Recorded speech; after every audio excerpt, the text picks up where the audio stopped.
किस्मत सवारे में आपका स्वागत है। मैं हूं आपकी होस्ट एंड दोस्त खुशबू जैन और हमारे साथ हैं भारत के सुप्रसिद्ध ज्योतिषाचार्य आनंद जी। नमस्ते आनंद जी। नमस्कार खुशबू जी। नमस्कार दर्शकों।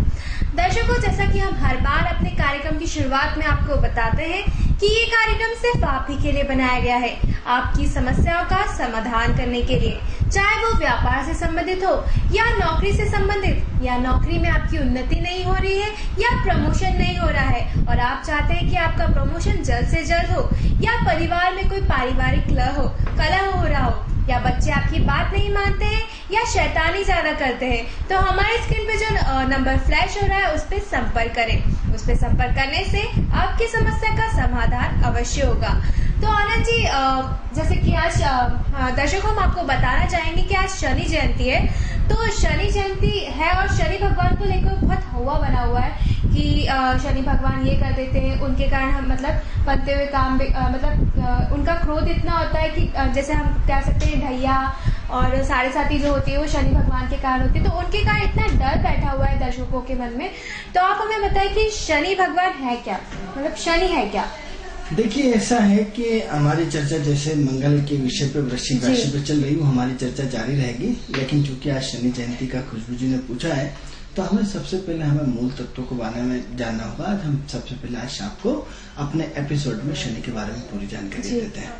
तो सबसे पहले ये समझना पड़ेगा कि शनि आया कहाँ से। तो आप ये देखेंगे कि शनि की जो है वो 9 ग्रहों में से एक ग्रह शनि है। ठीक है जी। अब सवाल ये हो रहा है कि शनि कौन सा ग्रह है, छोटा ग्रह है या बड़ा ग्रह है? मित्रों, जानकारी के हिसाब से हम आपको बताना चाहते हैं कि पूरी पृथ्वी के चक्कर लगाने में शनि को पूरे 30 वर्ष लगते हैं। तो मतलब यदि आज कहीं घूम के गया और यदि कहीं वापस आज से जब आएंगे तो पूरे आज से 30 वर्षों के बाद सीधे आएंगे। यानी यदि यहाँ से आज आप इस कोने से स्टार्ट हुए तो अगले कोने तक आने आते आपको कितने साल लगेंगे? 30 वर्ष लगेंगे। इसी की तुलना में यदि चंद्रमा यदि पृथ्वी के भ्रमण करते हैं तो आज के बाद तुरंत 27 दिन वहीं टपक जाते हैं, मतलब तुरंत आ जाते हैं। तो ऐसी कंडीशन में शनि का बहुत बड़ा महत्व है। अब सवाल ये हो रहा है कि शनि के बारे में प्राचीन कहानी प्रचलित है कि रावण जो था वो बिल्कुल अजर अमर होना चाहते थे। उन्होंने सारे ग्रहों को अपने आप बांध रखा था। तो बांध रखा था तो उनका जो उनका जो जन्म हुआ था तो वो सारे ग्रहों को एक साथ एक 11वें घर में एकादश भाव में लाना चाहते थे। एकादश भाव में ला करके वो अजर अमर होना चाहते थे। तो सवाल ये हुआ कि शनि की कुल दृष्टि के कारण थोड़ा सा शनि खिसक गए। तो सारे के सारे ग्रहों को उन्होंने बंदी बना रखा था और शनि ने अपना थोड़ा सा अपने टांग बाहर निकाल करके और एंट्री को चेंज कर दिया। तो जिसके कारण उनकी पूरी की पूरी रावण की जो प्लान था वो सारा का सारा चौपट हो गया। तो जो अजर अमर होना चाहते थे, जो स्टाइल से अपनी सत्ता को बरकरार रखना चाहते थे, अपनी महत्वाकांक्षाओं को बड़े रूप में पूरी करना चाहते थे, उनकी पूरी पूरी महत्वाकांक्षाएं मतलब समाप्त हो गई, सफल नहीं हो पाए।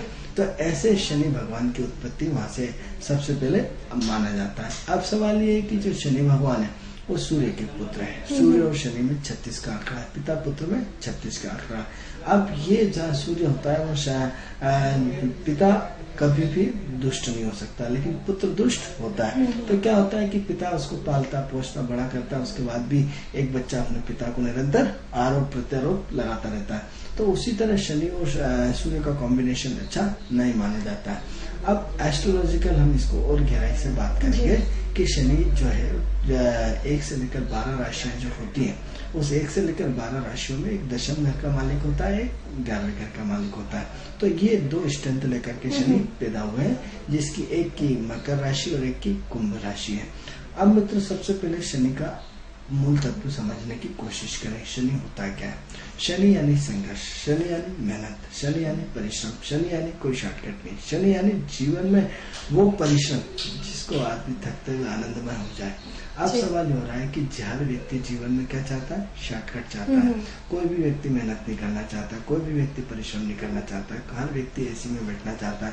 हर व्यक्ति अपनी अवस्थाओं को सिस्टमेटिक और कम समय में ज्यादा चीजें प्राप्त करने की कोशिश करता है वो, और जिससे उसे जिस काम में उसे मेहनत नहीं करनी पड़े वही काम वो करने की सोचता है। तो कम समय में वो ज्यादा अचीवमेंट चाहता है। अब सवाल ये हो रहा है, शनि न्यायकारी है, शनि सिद्धांत है, शनि आदर्श है, शनि पुरातत्व है, शनि प्राचीन संस्कृति की धरोहर है, शनि गुप्त रहस्य है, शनि रिसर्च है, शनि जीवन में आपको जीवन का गहरा अनुभव है, शनि सीनियर पर्सन है। अब सवाल ये हो रहा है कि आप क्या चाहते हैं कि आप तपना नहीं चाहते, आप मेहनत नहीं करना चाहते हैं।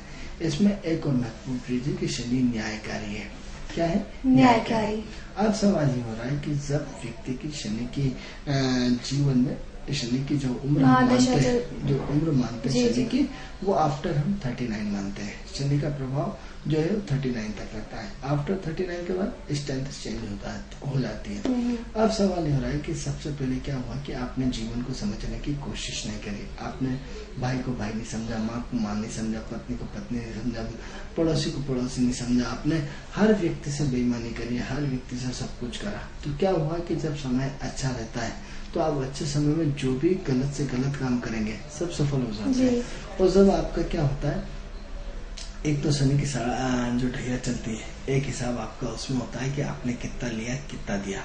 दूसरा शनि की 7.5 में हिसाब होती है कि आपका लेन देन क्या है। तो क्या है मित्रों की जब भी शनि की 7.5 या शनि का ढैया आता है तो क्या होता है, आपने जैसे किसी किराने की दुकान से आप हर महीने, क्या है सरकारी आदमी है, हर महीने पुराना लेते नया देते, पुराना लेते नया लेते हैं। एक क्या होता है, जब तक आप पुराना नहीं चुकाओगे तब तक आप नया नहीं ले सकते। तो उसी तरह क्या होता है, आपके जीवन का मूल्यांकन हर 15 साल में, हर 30 साल में या शनि की ढैया जब जब लगती है और शनि का जो 7.5 लगती है तब आपके जीवन का मूल्यांकन होता है। जैसे क्या होता है, आपकी परीक्षा होती है, आप 10th 12th 11th जिसमें भी है, तो क्या होता है साल में एक बार आपकी परीक्षा होती है और परीक्षा देते जाओ, अगली क्लास पढ़ते जाओ, परीक्षा देते जाओ।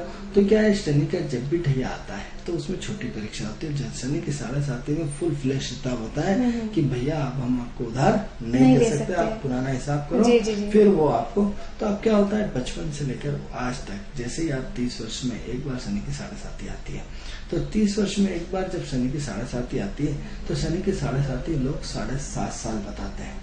कितने साल? 7.5 साल। लेकिन यदि आपको हंसेंगे और लोग यदि मूर्ख भी कहेंगे, लेकिन ओरिजिन में शनि की 7.5 12.5 साल होती है। क्योंकि कारण क्या होता है कि जैसे ही वो अगली राशि में जाना शुरू हो जाता है तो क्या होता है मित्रों, धीरे धीरे धीरे एक जैसे डाटा एक से इधर से इधर, इधर से इधर जाता है।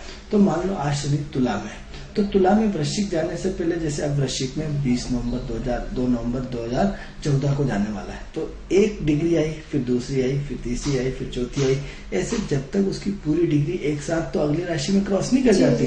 तो एक हिस्सा जैसे ही वृश्चिक में रहा तो मान लो आज 1 पॉइंट आया, तो बाकी तो उसके जो पूरी 29 डिग्री तो उसकी पिछली राशि में। फिर आज 1 डिग्री बढ़ा, मान लो 1 डिग्री वो 3 महीने में बढ़ता है, तो 3 महीने में उसकी 1 डिग्री आई, 28 डिग्री तो उसकी पिछले वाले हिस्से में। तो 7.5 इसी टाइप से पूरे 12.5 साल की मित्रों होती है। तो इसमें क्या होता है कि आपका पूरा का पूरा मूल्यांकन होता है। आपको हर नैतिक रूप से चेक किया जाता है, आपको बौद्धिक रूप से चेक किया जाता है, आपको आर्थिक रूप से चेक किया जाता है, आपको शारीरिक रूप से चेक किया जाता है, आपको चरित्र के रूप में चेक किया जाता है। आपका जैसे क्या होता है कि आप परीक्षा आजकल तो होती है तो हर चीज के नंबर होते हैं, तो हमारे शनि के 7.5 में भी अलग अलग रहते हैं। जैसे आपने 19 आप सिर पे आए तो क्या होगा, बौद्धिक स्तर होगा। अब आप पेट पे आए तो क्या होगा, आपके पेट की स्थिति इन द सेंस आपके खान पान और अंदरूनी सिस्टम होगा।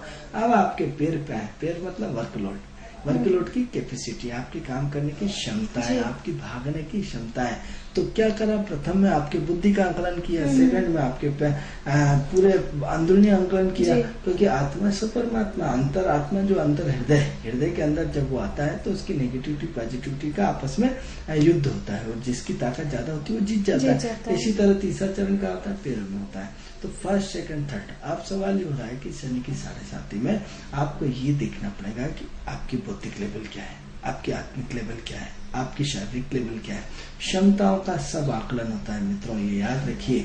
तो अब सवाल ये होता है किसी को प्रकृति किस रूप में मारती है, किसी को किस रूप में मारती है, किसी को किस रूप में मारती है। इसी तरह प्रकृति प्यार भी करती है, किसको किस रूप में क्या देती है। किसी के लड़के अच्छे निकल गए वैसे खुश हो गए, वो बोलता है मेरी सबसे अच्छी दौलत यही कि मेरे बच्चे मेरा सम्मान करते हैं। किसी को अच्छी पत्नी मिली और मेरा धन तो यही है। अब आपके तो साहब धन धन धन, अरे आपको खूब सम्मान मिला, अरे आपका धन सम्मान भी तो एक धन है। आपकी अच्छी दुकान दुकान, मेन रोड पे घर है, वो भी तो आपका धन है। आपकी पद प्रतिष्ठा, आपकी अप्रोचेस, आपकी ताकत, आपकी सोच, आपकी क्वालिटी, आपका ज्ञान, आपके विचार, ये भी तो धन है। आपके गाड़ी घोड़े मकान, ये भी तो धन है। तो धन का स्वरूप कितना है?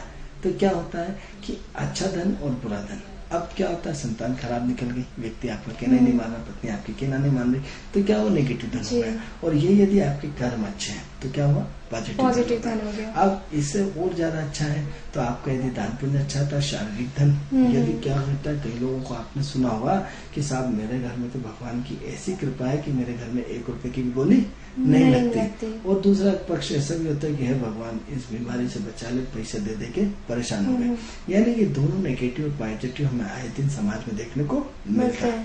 अब प्रश्न ये होता है कि आपकी सोच क्या है, आपका 30 साल का मूल्यांकन क्या है, आपने कर्म कितने अच्छे किए हैं। क्योंकि सवाल हो रहा है, हम बार बार आपको कहते हैं कि आप जैसे आपकी हर एंगल पे ईश्वर की नजर है। यदि आप ज्योतिष को मानते हैं, यदि आप ईश्वर को मानते हैं, तो हर एंगल पे आपके उसने कैमरे फिट कर रखे हैं। आपकी सोच पे, आपकी क्वालिटी पे, आपके रहन सहन पे, आपकी खान पीन पे, आपके आचार विचार के, आपके रहन सहन पे, आपके चरित्र पे, आपके विचार पे, हर चीज पे उसने क्या करा, कैमरे फिट कर रखे। उसने 12 भाव और 9 ग्रहों को इसी काम के लिए आपके पीछे लगा रखा है, जो ब्रह्मांड के निरंतर आपसे एक्टिविटी का फ्लो नेगेटिव और पॉजिटिव में बना के रखते हैं। अब सवाल ये हो रहा है कि आपके डीएनए क्या है, आपका संसार क्या है, आपकी वो क्या है। अब सवाल ये हो रहा है कि कई लोग ये सुनने को देखने को मिलता है, साहब मैं तो बहुत अच्छा चलता हूँ, उसके बाद भी परेशान हूँ।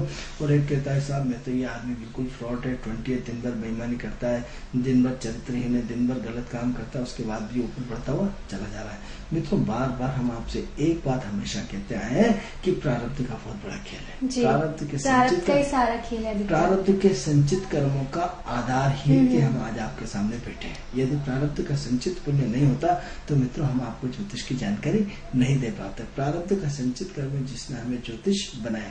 मित्रों हम पूर्व जन्म में भी ज्योतिष थे, इस जन्म में हमने इतनी जल्दी ईश्वर ने सब कुछ कर दिया, इसका मतलब सिर्फ राख हटी। तो क्या हुआ कि सारा का सारा खेल किसका है, प्रारब्ध का। तो सवाल ये है कि अच्छे और बुरे कर्मों की जब भी परिभाषाएं आती हैं तो आपके प्रारब्ध के संचित पाप और पुण्य क्या है। सबसे पहले तो आपका बैलेंस शीट खुलती है शनि की 7.5 में, शनि के ढैये में, कि आपकी बैलेंस शीट का आधार क्या है, वो बैलेंस शीट कितनी नेगेटिव और कितनी पॉजिटिव है। अब यदि आपकी बैलेंस शीट पॉजिटिव है और आपके कर्म अच्छे हैं, आपका व्यवहार अच्छा है, आपकी सोच अच्छी है, आप परिवार के प्रत्येक सदस्य का ध्यान रखते हैं, आप प्रकृति के प्रत्येक चीज का ध्यान रखते हैं, आप प्रकृति में पानी देते हैं, प्रकृति में अपना अन्न दान करते हैं, प्रकृति के पशु पक्षियों को सहायता करते हैं, आप प्रकृति में अपने कमाई का 2% हिस्सा दान करते हैं। यदि प्रकृति के जितने नए काम है आप समाज और समाज का ऋण चुकाते हैं, तो मित्रों ये 7.5 आपको वो कमाल की चीज दिखाती है कि आपने बैंक का चक्रवृद्धि ब्याज तो सुना होगा, उस चक्रवृद्धि ब्याज का करोड़ों गुना मिला के प्लस प्लस प्लस में ऐसे 1000 प्लस लगा दीजिए। जैसे ही शनि की 7.5 आती व्यक्ति वो शिखर छूता है जिसकी की कल्पना भी नहीं कर सकते। अब इसी का हम नेगेटिव बात करें कि यदि बैलेंस शीट नहीं ले, आपके पाप ही पाप की बैलेंस शीट है, तो अब सवाल ये हो कि ऊपर से 7.5, ऊपर से आपके भाइयों से संबंध नहीं, आपकी माँ से संबंध नहीं, आपके पड़ोसी संबंध नहीं, आपकी पत्नी से अच्छे संबंध नहीं, आप किसी का हित ध्यान नहीं रखे, हर चीज आन दो, आप अवसरवादी होते जा रहे हैं, आप भावनाशील न होकर के हर व्यक्ति को शोषण इमोशनल कर रहे हैं। मित्रों 2 चीजें होती है, एक जान करके करना और एक अनजाने में करना। जी। जब हम कई चीजें अनजान होते हैं लेकिन हमारा IQ उस लेवल का नहीं होता है कि अनजाने में हमसे अब किसी को आप किसी चीज को आप पीछे गौर से देख रहे हैं, अब कोई लड़की खड़ी है, आप सोच रहे हैं कि वो मुझे देख रहा है, जबकि ये नहीं, आपका दृष्टिकोण तो था ही नहीं उस लड़की के, तो लड़की के पीछे कोई सुंदर मकान बना हुआ था, आप उसको देख रहे हैं। लेकिन कई बार आप गलत फहमी के शिकार हो जाते हैं और आपको खोना पड़ता है कि अरे वो लड़का बदमाश है, जबकि वास्तविक सच है कि उसकी तो उस पर नजर भी नहीं जाती और व्यक्ति किसी और को देख रहा था। कई बार क्या है, राहु ऐसी गलत फहमी पैदा कर देता है। किसके कारण, ग्रहों के कारण, ये आपके अच्छे और बुरे कर्म के कारण। तो सवाल ये हो रहा है कि मित्रों सबसे पहले ये देखिए कि आपकी प्रारब्ध स्थिति का जो संचित पुण्य है यदि वो नेगेटिव है, आपको अपने प्रकृति के ऋणों को नहीं चुकाते हैं। मित्रों कर्ज ऋण ऋण किसके रूप में आता है? पितृदोष के रूप में बन के आता है। ऋण कालसर्प योग के रूप में आता है। ऋण पितरों के श्राप के रूप में आता है। तो आपने सबसे पहले हर चीज का गवर्नमेंट का ऋण चुकाते हैं, टैक्स भरना पड़ता है, नहीं भरना पड़ता है? आप स्कूल पढ़ाते हैं अपने बच्चे को, उसका टैक्स भरते हैं, नहीं भरते हैं? आप गाड़ी में चलते हैं, उसका टैक्स भरते हैं, नहीं भरते हैं? आप खाना, जो भी खाना खाते हैं, किसका, हर चीज का पे करते हैं। तो प्रकृति तो ऐसे ही जो आपने प्रारूप में कर्म किया और जो आपको पितृदोष और बाकी आपने कालसर्प योग बताया, तो उसका भी हमें टैक्स भरना पड़ता है। तो सवाल ये हो रहा है कि जब आप सारा का सारा सिर्फ अवसरवादी बन जाते हैं, खुद के लिए खुद अपनी अच्छी होटल में खाना, अच्छी होटल में रहना, अच्छी गाड़ी में घूमना, पत्नी और बच्चे कह रहे हैं आप उनको घुमा ही नहीं रहे, आप उनको टाइम ही नहीं दे रहे, तो क्या कर रहे हैं? आप अपने फर्ज के प्रति वफादारी नहीं कर रहे हैं। शनि का दूसरा नाम मित्रों, एक चीज और बताता हूँ, अपने फर्ज को आप मत जाओ मंदिर, मत करिए दान। आपकी अपनी ड्यूटी क्या है? आपका अपना फर्ज क्या है? अपना कर्तव्य क्या है? सिर्फ आप अपने जीवन में कर्तव्य क्या है कि मेरी माँ के प्रति कर्तव्य क्या है, पिता के प्रति कर्तव्य क्या है, भाई के प्रति कर्तव्य क्या है, समाज के प्रति कर्तव्य क्या है, नौकर के प्रति कर्तव्य क्या है, समाज मतलब अपने बॉस के प्रति कर्तव्य क्या है, अपने बड़ों से ऊपर वालों के प्रति कर्तव्य क्या है, नीचे वालों के प्रति कर्तव्य क्या है, बस के प्रति कर्तव्य क्या है, सरकार के प्रति कर्तव्य क्या है। यदि हम अपने सिर्फ कर्तव्य का बोध होना सीख जाए मित्रों, शनि की 7.5 आपको कभी जिंदगी भर कभी परेशान नहीं करेगी, चाहे आप मंदिर जाओ या ना जाओ। आप देखोगे जितना ज्यादा मंदिर जाते हैं, यदि उसकी हिस्ट्री आप खोलेंगे तो कहीं न कहीं उसके जीवन में नेगेटिविटी ज्यादा रही होगी।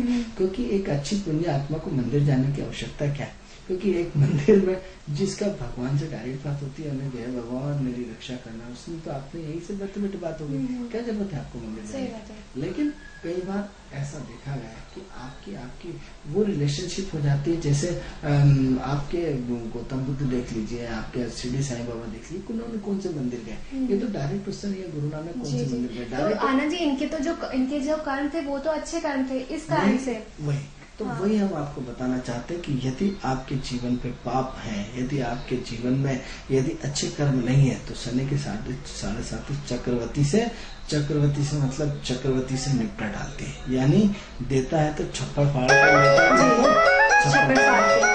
हेलो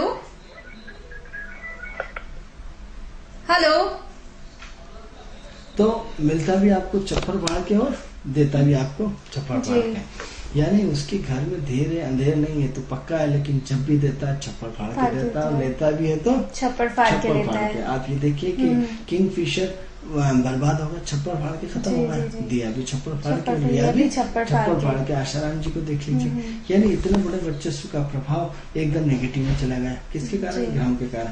तो आप सबसे पहले अपने प्रकृति के ऋण को चुकाना सबसे पहले मित्रों देना सीख जाए। हम क्या करते हैं मित्रों, मैं अपने लेक्चर की बात नहीं कर रहा हूँ, मैं शनि की 7.5 पे बात कर रहा हूँ, शनि की 7.5 से बचने और जुड़ने से बात कर रहा हूँ। तो शनि का सबसे बड़ा क्या है? त्याग। आपने त्याग किसके लिए किया? त्याग जिसने भी किया है, ईश्वर उसका 100 गुना आपको करके मिलता है। आपने जीवन में देना सीख लो। कभी आपने जीवन में देना सीखा है? आपके तो साहब हमने तो बहुत दिया। अरे आपने अपने स्वार्थ के लिए दिया। आपने निस्वार्थ भाव से कितने लोगों की मदद करी। यदि निस्वार्थ आप सब चंदा दे दिया, हमने 1 लाख रुपए, अरे भाई किसको दिया? ट्रस्ट को दिया। ट्रस्ट क्या होता है? सूर्य होता है। सूर्य क्या होता है? अपने आप में सक्षम होता है। किसके लिए दिया? अपने नाम के लिए। क्या के लिए? आपकी ऊंची ग्रेड में कि फलाने से 1 लाख रुपए दिए, तो क्या हुआ? आपको पुण्य मिलने वाला नहीं। अगर दान करना है तो गोपनीय तरीके से करें। बात गोपनीय नहीं है, सवाल ये हो रहा है खुशबू जी की वो 1 लाख रुपए ऑलरेडी उस संस्था में 10 करोड़ रुपए थे, जरूरत क्या थी आपकी? ऐसे यदि आपने 1 लाख रुपए किसी गरीब को कराया होता, 5-5 हजार रुपए किसी गरीब को दिया होता, किसी जिनको जरूरत है उस चीज की, छोटे गरीब बच्चों को भोजन कराया होता, उनको कपड़े दिए होते, महिलाओं को वस्त्र का कपड़े दिए होते, या उनकी कहीं न कहीं स्थायी व्यवस्था करी होती। आपने किसी दुआएं कितनी ली? ट्रस्ट आपको क्यों दुआएं देगा? लेकिन एक गरीब आदमी को यदि 2000 रुपए देते तो आपके दुआओं का जीवन भर जाप करता है कि भगवान इनकी मदद करना। तो जब आपने क्या करा? आपने एक सक्षम और समर्थ आदमी को जो था उसी को बढ़ाया। क्या बढ़ाया? किसी कमजोर को नहीं बढ़ाया। क्या हुआ? आप मंदिर जाते, ढेर सारा दान करते, पंडित जी खुद अपने आप में सक्षम समर्थ है, क्यों दुआएं देंगे? क्योंकि आप जैसे उनके पास 360 लोग हैं। लेकिन यदि किसी गरीब को यदि आपने भोजन कराया होता, कपड़े दिए होते, उसके बच्चों की फीस दी होती, उसके बच्चों को अच्छे स्कूल में भर्ती कराया होता, उसकी पारिवारिक स्थिति को मजबूत किया होता, उसके घर में पन्नी दी होती, उसके घर में जूते चप्पल दिए होते, उसके घर में अन्न भेजा होता, उसके घर में कहीं न कहीं आर्थिक रूप से मदद करती, तो वो परिवार आपके लिए 24 घंटे भगवान से दुआ करता है कि हे भगवान इनकी मदद करते। तो सवाल ये होता है कि हमें अपना फर्ज, हमें अपना कर्तव्य, हमें अपना कर्तव्य और अपने फर्ज और अपने जो संस्कार हैं उनको बनाए रखना चाहिए, कर्तव्य परायण रहना चाहिए, जिससे कि हमारा प्रारूप तो हमारा ठीक नहीं है पर हमारा आने वाला जो समय है वो ठीक हो जाए। तो मित्रों क्या होता है कि जो कुछ होता है कर्तव्य का क्या होता है, आपका फर्ज किसके प्रति, समाज के प्रति, परिवार के प्रति। अब सवाल ये होता है, ये शनि की 7.5 होती है। अब क्या होता है, जैसे आप जीवन में कर्म क्षेत्र में जैसे जैसे समझदार होते जाते हैं तो मित्रों क्या होता है कि तब तक तो आपको पता ही नहीं पड़ता है कि आप कहाँ गलत हो कहाँ सही। जब आपके ऊपर जिम्मेदारी का बोझ होता है और जब आप कमाना शुरू करते हैं तब आपको जीवन की सच्चाई का अनुभव होना शुरू हो जाता है। तब आपको लगता है कि जीवन सत्य क्या है। मित्रों जब आप कमाई और बाप कमाई, जब अपने परिवार के थ्रू सारी चीजें मिलती है तो जीवन भर आदमी ऐश करता है। जब खुद कमाने निकलता है तब उसको धन की वैल्यू मालूम पड़ती है, उसको समय की वैल्यू पड़ती है, उसको पिता की वैल्यू मालूम पड़ती है कि मेरा बाप कितनी मेहनत करके कमा के हमारा पेट भरते हैं, हमारी शिक्षा करते हैं। तो सवाल ये हो रहा है कि मित्रों सबसे पहले ये देखिए कि जो शनि है वो न्यायकारी है। अब क्या हुआ, 30 साल का आपका एजेंडा खुलेगा कि आपकी कितनी नेगेटिविटी कितनी पॉजिटिविटी। अब सवाल ये हो रहा है कि जो लोग शनि के थ्रू चलते हैं, शनि के थ्रू अपने जीवन को बढ़ाते हैं, उनके जीवन में तरक्की होती ही रहती है। क्या होता है, सादा जीवन उच्च विचार, कि आप कितने ही बड़े हो जाएं लेकिन आपके अंदर वो सादगी है, आपके अंदर वो व्यवहार है, आपके अंदर वो सोच है कि जिसकी की कोई कल्पना नहीं कर सकते। अब क्या होता है कि दो तरह से, जैसा आपका गाना वैसा उसका बजाना। तो जैसे जिस तरह आप अपने कर्मों को करते हैं उसी के आधार पर ईश्वर जी आपको अच्छे और बुरे फल देता रहता है। अब प्रश्न ये उठता है कि हम इसमें 2 चीजें होती हैं कि हम जीवन में एक साथ संपूर्ण सुविधा चाहते हैं। क्या चाहते हैं, संपूर्ण सुविधा चाहते हैं। कुंडली के 12 भाव हैं, उसमें धन भी चाहते हैं, वैभव भी चाहते हैं, पद प्रतिष्ठा भी चाहते हैं, पत्नी से प्यार भी चाहते हैं, बच्चे अच्छे निकले ये भी चाहते हैं, हमारी दुनिया का वर्चस्व ये भी चाहते हैं, हमारी इंडस्ट्री और गाड़ी घोड़े और बंगले हों ये भी चाहते हैं, और दूसरा ये भी चाहते हैं कि हमारे नीचे सब काम करें, हम बॉस बन के टॉप रहे। और ये भी चाहते हैं कि सारी दुनिया पे हमारा कब्जा हो, हमारा वर्चस्व हो, हमारी एक छत्र पिक्चर हो, हम जैसे घर से बाहर मिले लोग हमारे यूं, और जबकि हमने लोगों के लिए कुछ नहीं किया है। अब सवाल ये हो रहा है मित्रों कि सवाल ये हो रहा है कि आप जीवन के एक पार्ट को देखिए कि आप संपूर्ण चीजें द्रौपदी का उदाहरण देंगे। द्रौपदी के बारे में जानते हैं आप? नहीं जानते। यदि जो लोग जानते हैं उन्हें आपको रिवीजन कर रहा हूँ कि द्रौपदी ने क्या करा, बहुत बड़ा तप किया। तप करके क्या पाला कि जब तप से भगवान प्रसन्न हुए तो उन्होंने वरदान मांगा, बोलो वरदान, उन्हें मुझे 5 वरदान चाहिए। उन्हें कि क्या होना, कि उन्हें साहब मेरा पति तो सबसे सुंदर होना, उन्हें तथास्तु। उन्हें साहब मेरा पति सबसे ज्ञानी होना, उसके बराबर कोई ज्ञानी नहीं होना, तथास्तु। उन्हें मेरा पति इतना धनुषधर होना कि इसके बराबर कोई धनुषधारी ना हो, उन्हें मेरा पति इतना विद्वान। अब में तो एक चीज कि जो भगवान की कृष्ण की 16 कलाएं हैं उनमें से 5 कलाएं थी। अब एक व्यक्ति के अंदर एक विशेषता रह सकती है। आप चाहते हो डॉक्टर भी मैं बन जाऊं, इंजीनियर भी मैं बन जाऊं, व्यापारी भी मैं बन जाऊं, इंडस्ट्री भी मैं बन जाऊं, राजनीति भी मैं बन जाऊं, परिवार का हर व्यक्ति का, समाज का कलेक्टर कमिश्नर भी मैं बन जाऊं। तो एक आदमी क्या क्या बनेगा, जीवन में आपको एक ही तत्व। इसीलिए जब द्रौपदी का विवाह कार्य संपन्न हुआ तो जैसे ही उसने जीता तो माँ ने बोला बेटा जो लाए हो उसको बांट के खा लो। तो उन्होंने क्या करा, 5 पांडवों में बढ़ गई। अब प्रश्न जब नाटक नोटंकी शुरू हुई, द्रौपदी भी विद्वान थी, बहुत माँ दुर्गा का रूप थी, तो उनको जब उनको ये पूछा गया भाई आपने क्या करा, इतनी बड़ी गलती कैसे करी, मैं तो वो फलाना। तो भगवान कृष्ण आए, उन्हें कि आंख बंद करो, अपना पूर्व जन्म देखो कि तुमने क्या किया। तो पूर्व जन्म में उन्होंने बहुत घोर तपस्या करके 5 वर मांगे। तो उन्हें कि ये बताओ कि मैंने तो तुम्हारी इच्छा पूरी करी, मैंने तो तुम्हें वर दिया है, तो जो तुम्हारी तपस्या थी उसको मैंने पूर्ण किया। क्यों पूर्ण किया कि एक व्यक्ति में एक ही विशेषता अच्छी हो सकती है। हम चाहते हैं कि हम अच्छे ज्योतिष बन जाए, यहाँ तक तो ठीक है, आप एक चीज पे अपने परफेक्ट बन। अब इसके बाद हम चाहते हैं कि साहब हस्तरेखा में भी हमारा वर्चस्व हो, वास्तु शास्त्र में भी हमारा वर्चस्व हो, अंक गणित में भी हमारा वर्चस्व हो। एक आदमी एक ही चीज में बहुत पारंगत हो सकता है, चाहे आप डॉक्टर में हो जाए, चाहे बिल्डरशिप में हो जाए, चाहे किसी राजनीति में हो जाए। अब आप चाहते हैं कि सारी चीजें वर्चस्व, तो उसी तरह मैं आपको समझाना चाहता हूँ मित्रों कि यहाँ तो आप यश ले लो, सम्मान ले लो, धन ले लो, फिर अपना पारिवारिक जीवन उसकी दूसरी कैटेगरी में आता है। क्योंकि जो लोग सफल व्यक्तित्व होते हैं, आप देखो कि परिवार में कितना टाइम दे पाएंगे, बिल्कुल नहीं दे पाएंगे। क्योंकि यदि आपको अपना झंडा गाड़ना है तो आपको अपने परिवार से दूर रहना पड़ेगा, पत्नी से दूर रहना पड़ेगा, पत्नी से आपको बात करने का टाइम ही नहीं मिल पाता। तो जिन लोगों की आप स्थिति देखिए, अब हम क्या चाहते हैं कि साहब हमारी पत्नी भी 24 घंटे हमसे जुड़ी रहे, बच्चे भी हमसे जुड़े रहे और हम व्यापार भी, तो ऐसा कैसे हो सकता है? तो सवाल ये हो रहा है कि धन जब आप कमाने जाओगे, तो धन जब भी कमाओगे तो ईमानदारी के धन जब भी व्यक्ति कमाने जाता है तो मित्रों दाल रोटी कमा सकता है, क्या कर सकता है, और थोड़ा सा अच्छा जीवन हो सकता है।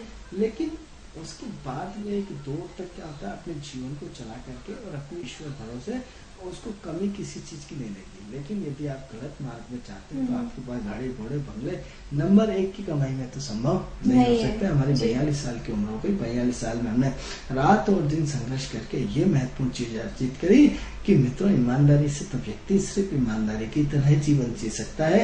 यदि आप अपने झंडे को गाड़ना चाहते हो तो निश्चित रूप से गलत ट्रैक पे जाओगे।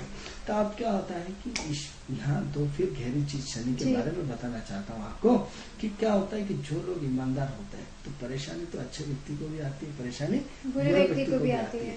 लेकिन जब अच्छे लोगों को परेशानी आती है तो भगवान सबसे पहले क्या करता है, उस परेशानी को खुद शब्दों पे गौर करिए कि जब अच्छे व्यक्ति को परेशानी जीवन में आती है मित्रों, साढ़े साथी लगती है, कुछ भी दिक्कत आती है तो भगवान सबसे पहले उसको निकालने की व्यवस्था करता है कि ये व्यक्ति निकलेगा कहाँ से, इसके ऊपर ये मुसीबत आ रही तो इसकी कौन मदद करेगा, कौन इसके साथ होगा, कौन कहाँ से होगा, अरेंजमेंट कहाँ से होगा, और उसका पूरा का पूरा वो ग्राफिंग जमा करके उसके बाद उसको परेशानी देता है। इससे पहले वो 1 सेकंड भी परेशानी नहीं देता। मतलब परेशानी देने से पहले वो उस परेशानी को सॉल्व करने का माध्यम पहले पूरा अरेंजमेंट पूरा कर देता है कि आप जैसे बच्चे की शादी करेंगे तो यहाँ से बैंड आएगा, यहाँ से वो आएगा, यहाँ से होगा, वहाँ से टेंट होगा, तो वो पूरा का पूरा अरेंजमेंट कर सकता है। मित्रों ये हमने अपनी आंखों से देखा, 1 बार नहीं 1000 बार देखा।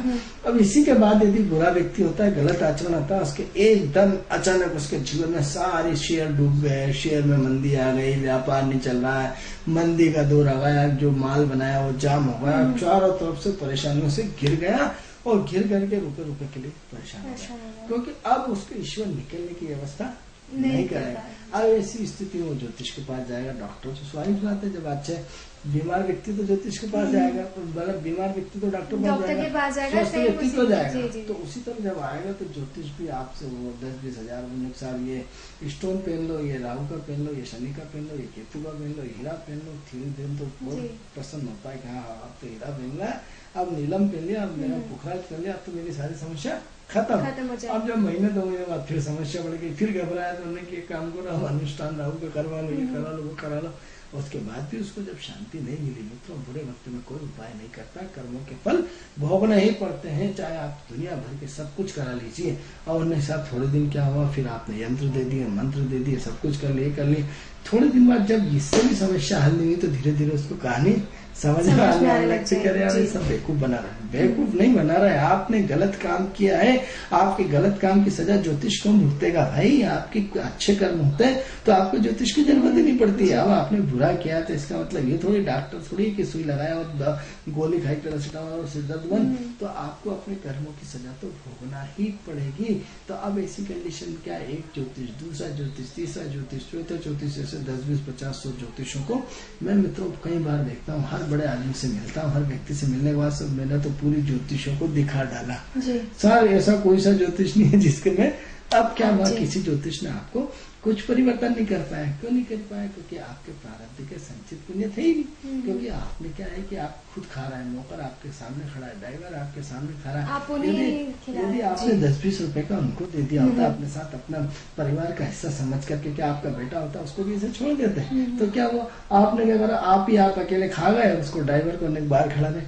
तो आपने क्या करा, एक अपना सहज भ्रष्ट अच्छे समय में आपने अपनी कोई अच्छी भूमिका नहीं निभाई। तो जब आपका बुरा वक्त मित्रों जो चलता है वो गिरता है, जो गिरता है सो चलता है।